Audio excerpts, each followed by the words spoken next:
요한계시록을 차례대로 살펴보고 있습니다. 요한계시록은 오랫동안 건전한 교회에서 가르치고 설교하기를 꺼려왔던 것이 사실입니다.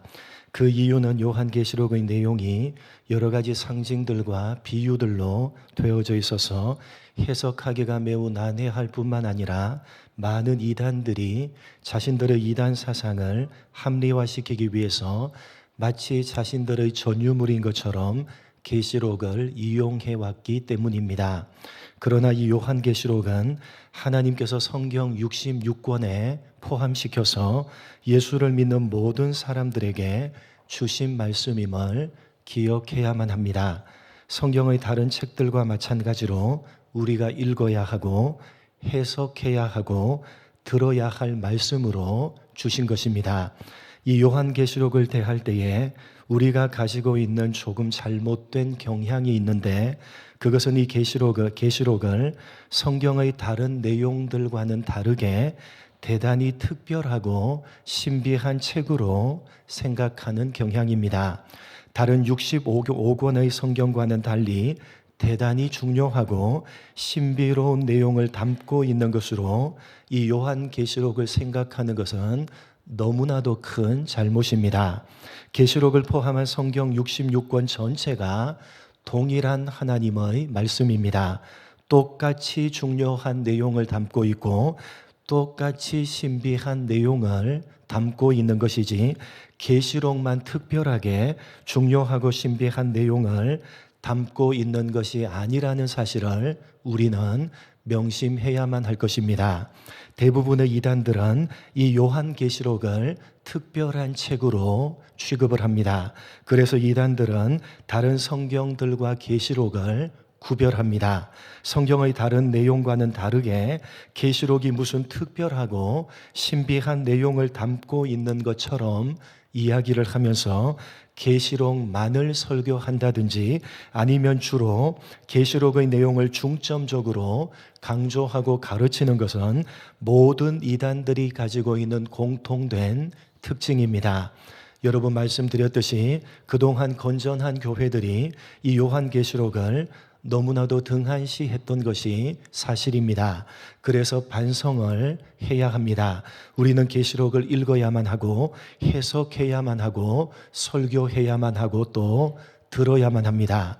그러나 성경의 다른 내용들과는 다르게 무슨 대단히 신비하고 특별한 내용을 담고 있는 것처럼 이 계시록을 생각하는 것은 금해야 될 것입니다. 성경의 다른 내용들과 똑같이 중요하고 똑같이 특별한 내용을 가지고 있는 하나님의 말씀입니다. 이 계시록만 특별하고 신비한 내용을 담고 있는 것으로 생각하는 이단들은 그래서 주로 이 계시록을 성경의 다른 내용과는 다르게 아주 솔깃하고 흥미롭게 해석을 합니다. 여러분, 사람들이 왜 사기꾼에게 넘어가는 줄 아십니까?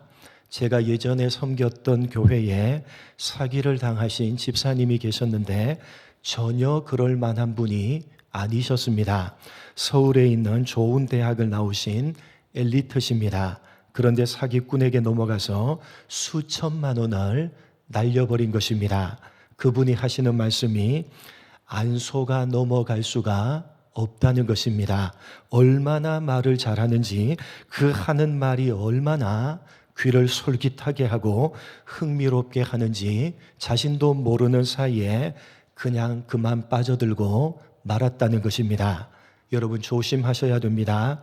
계시록을 잘못 해석하고 있는 말씀을 듣고 있으면 얼마나 귀가 솔깃한지 모릅니다. 얼마나 흥미진진한지 모르는 것입니다. 예전에는 들어보지 못한 아주 새로운 말씀, 아주 신비한 말씀입니다. 그런데 계시록을 바르게 해석하고 있는 말씀을 들으면 이미 알고 있는 뻔한 내용이고 별로 그렇게 흥미롭지가 않습니다. 그래서 조심하셔야 되는 것입니다. 여러분이 요한계시록은 성경의 다른 내용들과는 다르게 특별하고 신비한 내용을 다루고 있지 않습니다. 다만 표현하는 방식이 다를 뿐입니다. 왜요? 그 당시 강력한 힘으로 지배했던 나라인 로마가 기독교를 극심하게 핍박하고 있었기 때문입니다. 교회를 핍박하고 믿는 사람들을 잡아서 감옥에 가두고 불에 태워서 화형을 시키고 원형 경기장에 던져서 사자밥이 되게 했던 그런 시대에 기록된 말씀이기 때문입니다. 그 로마에 의해서 이 계시록을 기록한 사도 요한 자신도 반모섬에 유배되어져 있었습니다. 그런 상황 가운데 사도 요한이 이 계시록을 기록해서 육지에서 핍박을 받고 있는 교회들에게 편지로 보낸 것입니다. 그래서 많은 상징적이고 비유적인 표현들을 쓸 수밖에 없었던 것입니다. 로마가 읽어보면 무슨 내용인지를 알지 못하는 내용, 그러나 예수를 믿는 사람들이 읽어보면 알만한 내용, 어떤 내용이었겠습니까? 성경에 이미 기록되어져 있는 내용으로 이 계시록을 적은 것입니다. 무슨 다른 특별한 내용이 아니라 성경에 이미 나와 있는 내용을 요한이 다시 한번 핍박 가운데 있는 성도들에게 적어 보내므로 그들을 위로하고 격려해서 믿음으로 현실을 이겨내도록 독려하고자 했던 것입니다.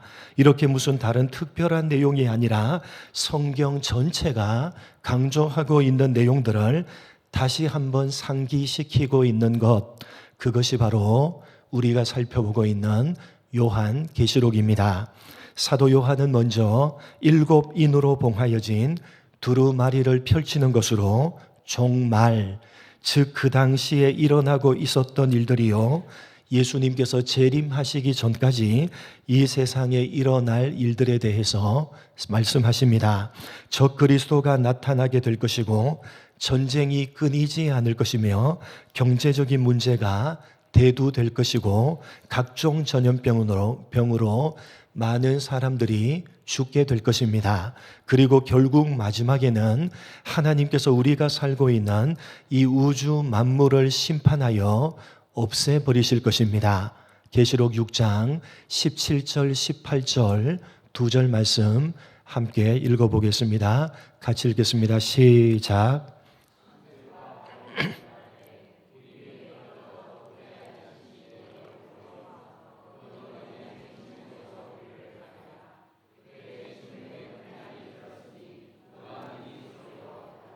보좌에 앉으신 성부 하나님과 어린 양이신 예수 그리스도의 진노하심으로 심판하시는 날이 이 세상에 이르게 될 것입니다. 여러분, 그 마지막 진노의 날에, 그 심판의 날에 도대체 누가 능히 그 앞에 설 수가 있겠습니까? 오늘 7장 말씀은 바로 6장 말미에 나오는 이러한 질문에 대한 답변입니다. 그러니까 이 7장 말씀은 6번째 인과 7번째 인 사이에 해당하는 내용입니다. 앞에 나오는 6장에 첫 번째 인부터 6번째 인에 대한 내용이 기록되어져 있습니다.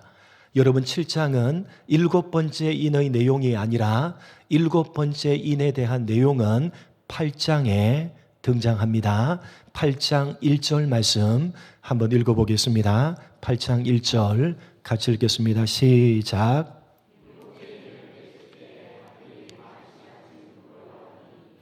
여러분, 6장의 첫 번째 인부터 6번째 인까지의 내용을 말씀하고 있고 7장이 아니라 8장에 와서야 7번째 인에 대해서 7번째 인을 떼실 때에 어떤 일들이 일어나는지를 말씀하고 있는 겁니다. 이 7장은 그러한 6번째 인과 7번째 인 사이에 해당되는 내용으로 바로 6장 말미에 나오는 질문에 대한 답변인 것입니다. 여러분, 7인을 떼실 때에 라고 해서 7번째 인에 대한 내용은 8장 1절에 등장한다는 사실을 기억하시기 바랍니다. 다시 말해서 이 7장 말씀은 6장 말미에 나오는 6번째 인을 떼면서 마지막으로 던지고 있는 질문, 이 진노의 큰 날에 누가 능히 서리요? 라는 질문에 대한 답변인 것입니다. 여섯 번째 인의 내용에서 우리가 살펴봤듯이 지금 우리가 살고 있는 이 세상은 완성된 영원한 곳이 아니라 임시처소에 불과합니다.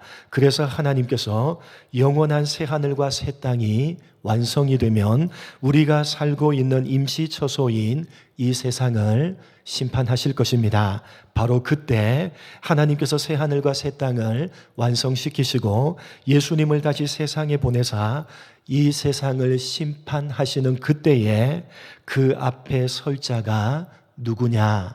다시 말해서 주님께서 재림하셔서 이 세상을 심판하시는 그 심판의 날에 구원받을 자가 도대체 누구냐라는 질문에 대한 답변이 바로 오늘 7장 말씀입니다. 여러분, 이 계시록은 하나님께서 어떻게 세상을 심판할 것인가, 어떻게 이 세상이 멸망을 당할 것인가 하는 심판에 그 초점이 있는 것이 아니라 완성에 그 초점이 있습니다. 하나님께서 우리를 위해서 지금 살고 있는 이 임시처소가 아니라 영원한 처소인 새하늘과 새 땅을 완성시키실 것입니다. 그렇게 영원한 처소가 완성이 되면 당연하게 임시처소는 어떻게 해버리겠습니까? 없애버리시는 것입니다. 영원하지 않은 임시처소인 이 세상을 심판하시는 것은 영원한 나라를 완성시키기 위한 것입니다. 장차 하나님께서 완성하실 그 영원한 나라에 누가 들어가서 살 것인가? 그 해답이 바로 오늘 7장입니다. 그래서 여러분, 오늘 말씀을 보시면 내 천사가 땅과 바다 그 모든 곳들을 해하고 심판할 때에 어떻게 할 때까지 해하지 말라라고 말을 합니까? 3절 말씀을 보시면 언제까지 해하지 말라? 하나님의 종들의 이마에 인을 치기까지는 해하지 말라라고 말씀하십니다. 무슨 말입니까? 하나님께서 세상을 심판하실 그때에 그 앞에 누가 설 수가 있다는 것입니까? 누가 그 마지막 심판에서 구원을 받을 수가 있다는 것입니까? 하나님께서 이마에 인을 치셔서 하나님의 인으로 인침을 받은 자들은 그 마지막 심판에서 구원을 받을 수 있다는 말씀입니다. 그런데 여러분, 4절을 보시면 그렇게 인침을 받은 자들이 몇 명이라고 되어져 있습니까? 14만 4천이라고 되어져 있습니다. 그 유명한 14만 4천입니다. 이 구절을 근거로 해서 많은 이단들이 자신들의 모임에 들어와야지만 이 14만 4천 명 안에 들 수가 있다고 주장을 합니다. 이것을 제일 먼저 강조한 이단이 우리가 잘 아는 여호와의 증인이라는 이단입니다. 이 여호와의 증인은 그 초창기에 14만 4천을 구원을 받는 사람들의 숫자라고 주장을 했습니다. 그런데 시간이 지나면서 자신들의 숫자가 14만 4천 명이 넘어가 버리자 지금은 14만 4천은 특별한 구원을 받는 무리들이고 9절에 나오는 각 나라와 족속과 백성과 방언에서 아무도 능히 셀 수 없는 큰 무리는 보다 저급한 구원을 받는 무리라고 구별을 하고 고급하고 특별한 14만 4천 안에 들기 위해서는 열심을 내어서 밀어내고 들어가야 한다고 주장을 하고 있습니다. 이러한 내용을 그대로 이어받아서 오늘날 특히 신천지 이단이 자신들이 14만 4천 명을 모으고 있으니까 신천지에 들어와야지만 구원을 받을 수 있다고 주장을 합니다. 그러면서 신천지는 5절 이하에 있는 말씀처럼 자신들이 모이는 모임의 이름을 요한지파, 시므온 지파 등 12지파들의 이름을 붙이고 각각 1만 2천 명씩을 모으고 있는 것입니다. 이렇게 오늘 7장 말씀에 나오는 마지막 심판때에 구원을 받을 이마에 하나님의 인을 맞은 자 14만 4천 명을 실제적인 숫자로 해석을 하는 여호와의 증인으로부터 신천지를 포함하는 많은 이단들의 해석은 너무나도 터무니가 없는 잘못된 해석입니다.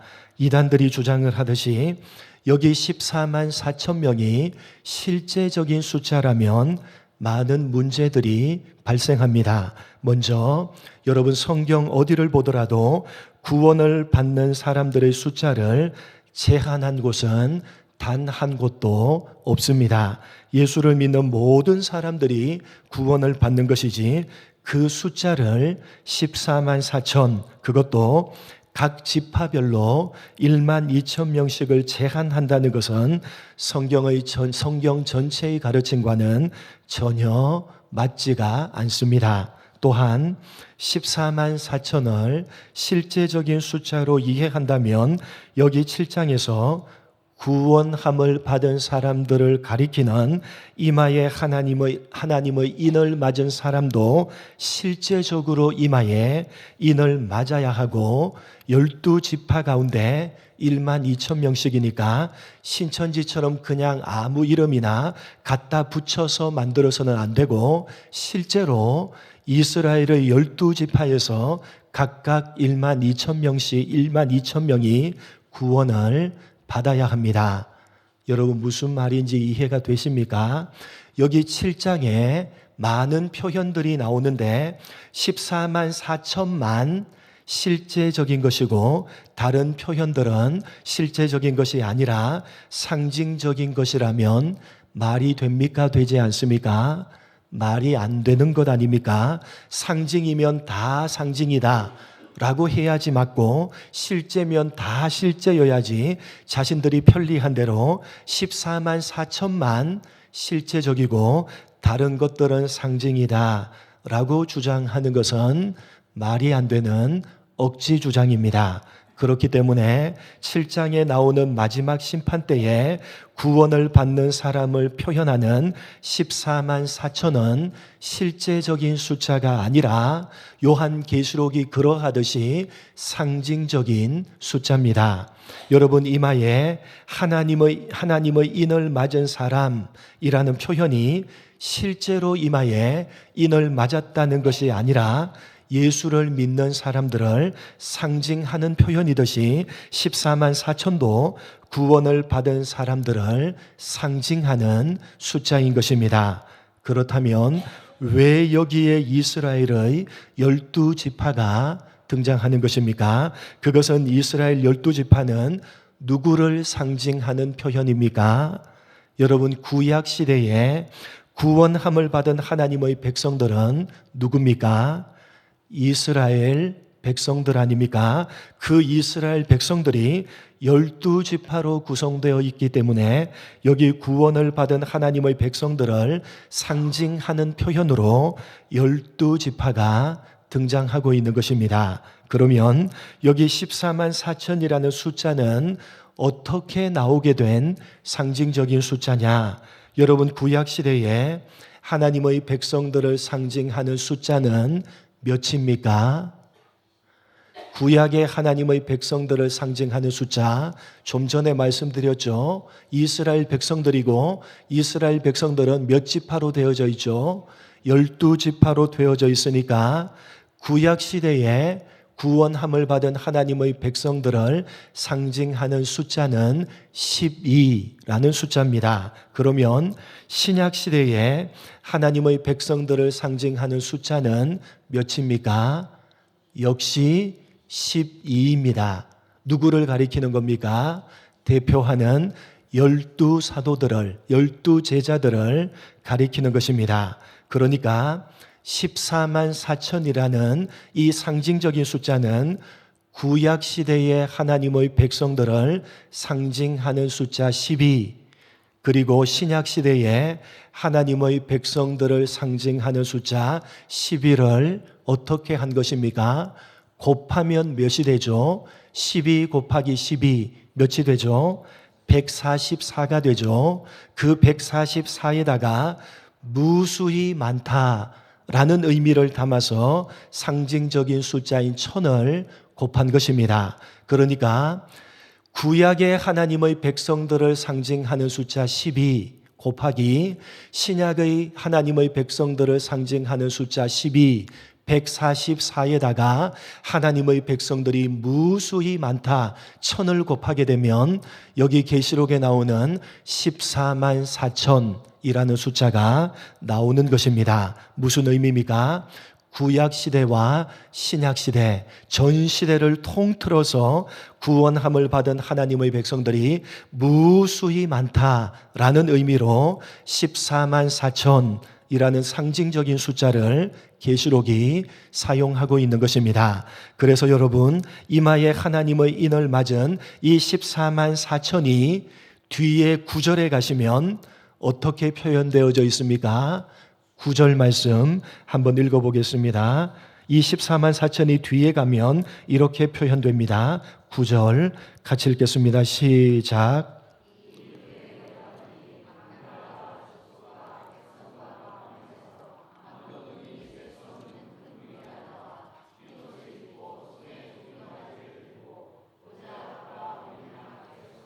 여러분 앞에는 14만 4천 구원함을 받은 무리, 그렇게 상징적인 숫자를 사용하고 난 이후에 뒤에 가면 이 14만 4천이 각 나라와 족속과 백성과 방언들 가운데 아무도 능히 셀 수가 없는 큰 무리라고 하는 표현으로 바꾸어지고 있습니다. 여러분, 이들 아무도 셀 수 없는 이 수많은 무리들이 보좌 앞에 서서 어린 양의 구원하심을 노래하고 있는 것 아닙니까? 흰 옷을 입었다. 여러분, 그건 구원을 상징하는 표현 아닙니까? 여러분, 그러니까 계시록 7장에 14만 4천 구원함을 받은 백성들을 상징하는 숫자를 처음에 집어넣고 이제 뒤에 그 숫자를 풀어서 각 나라와 족속과 방언에서 아무도 능히 셀 수가 없는 큰 무리라고 바꾸어서 사용하고 있는 것입니다. 사랑하는 성도 여러분, 우리는 예수님의 재림이라는 마지막 순서만을 남겨놓은 종말의 때를 살아가고 있습니다. 하나님께서 이제 곧 이 세상을 심판하실 것입니다. 그 심판의 날이 언제인지 아무도 알지 못합니다. 다만 마지막 순서만 남겨놓고 있는 종말의 때를 우리가 살아가고 있습니다. 여러분, 그 마지막 심판 날에 누가 그 심판 앞에 능히 설 수가 있겠습니까? 바로 예수를 믿는 우리들이 그 심판 앞에서 능히 설 수가 있는 것입니다. 예수를 믿는 우리들이 바로 이마에 하나님의 인을 맞은 사람들이요 14만 4천인 것입니다. 우리가 구원을 받을 만한 무슨 자격과 조건을 갖추었기 때문이 아니라 오늘 본문에서 구원함을 받은 무리들이 노래하고 있듯이 보좌에 앉으신 우리 하나님과 어린 양이신 예수 그리스도로 말미암아 값없이 베풀어 주신 하나님의 은혜로 우리는 하나님의 인을 맞은 하나님의 백성들이요 14만 4천이요 하나님의 구원함을 받은 무리들이 된 것입니다. 사랑하는 성도 여러분, 우리는 하나님의 인치심을 받은 14만 4천이요 구원함을 받은 하나님의 백성들입니다. 하나님께서 우리를 인치셨고 하나님의 백성으로 삼으셔서 구원해 주셨습니다. 전적인 하나님의 은혜입니다. 이 구원을 위해서 우리가 한 것은 아무것도 없습니다. 그래서 우리가 받은 구원은 절대로 취소가 되지 않는 것입니다. 누가 하셨기 때문입니까? 하나님께서 하셨기 때문에, 전적으로 하나님께서 하신 일이기 때문에, 하나님께서 시작하셨기에 하나님께서 이루실 것입니다. 그렇기 때문에 우리가 해야 할 일은 단 한 가지밖에 없는 것입니다. 11절과 12절 말씀이 보여주듯이 구원함을 받은 무리들이 하나님 앞에 엎드려서 경배하고 있듯이 우리는 평생토록 하나님 앞에 엎드려 예배해야 될 것이며, 찬송과 영광과 지혜와 감사와 존귀와 권능과 힘, 모든 영광을 하나님께 돌리고 있는 것처럼 우리들도 하나님께 영광을 돌리는 삶을 살아야 될 것입니다. 여러분이 이미 받으신 바 구원을 다시 한번 확인하시고 값없이 은혜로 구원함을 받은 자로서 이 종말의 때를 하나님을 예배하기를 기뻐하시며 하나님께 영광 돌리는 삶을 살아가기를 더욱더 몸부림치시는 여러분 모두가 되시기를 주님의 이름으로 간절히 축복합니다. 하나님 아버지, 하나님께서 마지막 심판을 하실 그 심판의 날에, 그 진노하심의 날에 누가 그 앞에 능히 설 수가 있겠습니까? 하나님께서 이마에 인을 쳐주셔서 하나님의 백성으로 선택하시고 구원함을 주신 예수를 믿는 우리들이 바로 14만 4천이요, 그 진노의 날에, 그 심판의 날에 하나님 앞에 능히 설 수가 있는 구원함을 받은 사람이라는 사실을 오늘 말씀을 통해서 가슴에 새기는 우리가 되게 하여 주옵소서. 전적인 하나님의 은혜로 우리가 구원함을 받았다는 사실을 다시 한번 기억할 수 있도록 복을 내려주시기를 원합니다. 값없이 은혜로 구원함을 받은 자로서 이 종말의 때를 하나님을 예배하기를 기뻐하며 하나님께 영광 돌리는 삶을 살아가기를 더욱더 몸부림치는 종말을 제대로 준비하며 살아가는 우리 모두가 될 수 있도록 은혜 베풀어 주옵소서. 감사하오며 예수님의 이름으로 기도드립니다. 아멘.